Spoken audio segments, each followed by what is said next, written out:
or hydrophilicity. Lipophilicity means lipid solubility of the drug, right? So these all may influence your ADME mechanisms. That what are the main factors, physical or chemical factors which influences the drug under these different kinds of mechanisms you are going to study in biopharmaceutics. And then the main important thing is the route of administration, right? Next one is on the rate and extent of systemic drug absorption. So if your drug is in more solubilized form, it enhances the dissolution profile. Automatically, it enhances the drug bioavailability. The rate and extent of the drug which is available in the systemic circulation to produces its therapeutic action is called bioavailability. Once again, I will repeating you, the rate or amount of the drug that is available in systemic circulation to produces its therapeutic effect or therapeutic action is called bioavailability. If your drug is having more dissolution rate, automatically it is having more bioavailability, right? So when your drug is in solution form, it attains dissolution, then it enters into the systemic circulation through absorption process, then it distributed between the compartments. Your body is assuming as so many compartments. For example, you have to assume each organ which is present in your body as a single compartments. For example, heart is one compartment, kidney is one, liver is one. Likewise, if you assume it, so your drug distribution between the compartments or tissues will happen in distribution process. Then whatever the drug is in tissues, then it produces pharmacological effect.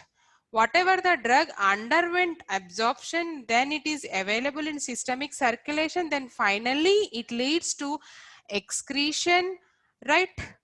And metabolism. Metabolism means the drug will undergoes various types of chemical reactions, metabolic reactions.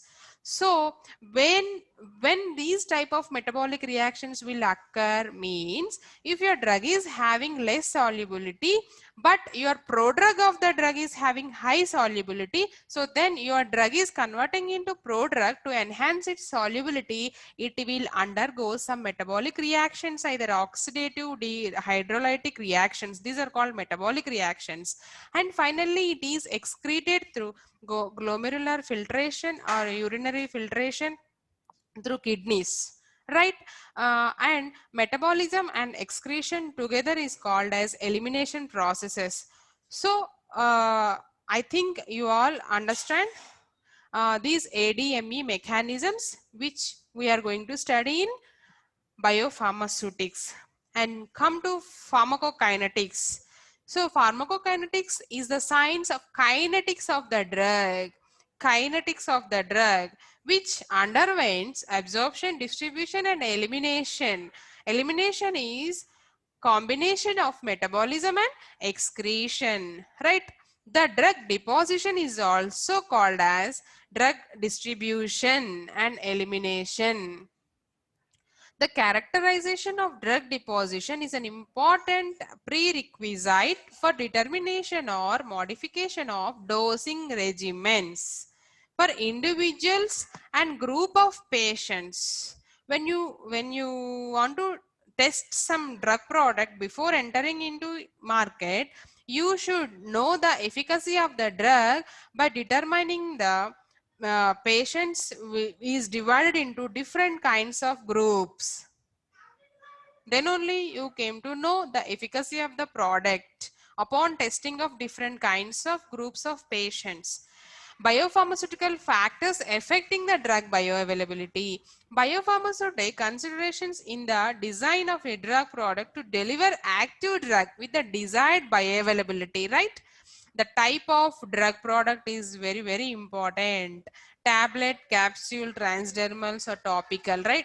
And one more important one, the route of administration, the type and the route of administration. And then desired pharmacodynamic effect. What do you mean by pharmacodynamic? What body does to the drug, that is dynamic. That means what is the reaction when you administer a drug product, what is the reaction of your body, that is body drug to the body does to the drug, that is nothing but pharmacodynamic. What do you mean by pharmacokinetic? What the drug does to the body. So drug does to the body, what drug will do to the body, that is nothing but pharmacokinetic. And pharmacodynamic is body does to the drug, the physicochemical properties of drug molecule, the nature of excipients which are used for formulating your drug product, and the method of manufacture. So for formulating any type of dosage form, you are going to use 3 to 4 different kinds of manufacturing methods, right? For example, you are going to formulate a tablet. So what are the manufacturing methods for tablets? Wet granulation technique, dry granulation technique, and direct compression technique. So which one will give good results? Which one will give good compatibility between the drug and excipients? So these all should possess great important role for attaining its proper biopharmaceutical drug bioavailability, right? Next one is in these ADME mechanisms. Now I am going to discuss about absorption. Adsorption is there and absorption is also there. Adsorption, ADSORPTION. Adsorption is a surface phenomena. So this is absorption which is enters into the systemic circulation. The process of movement of unchanged drug from the site of administration to systemic circulation. That means your drug will not enter into any other changes. Whatever the drug you administer from site of administration to systemic circulation, it will attains its own properties. It doesn't undergo any changes. That means any conversions.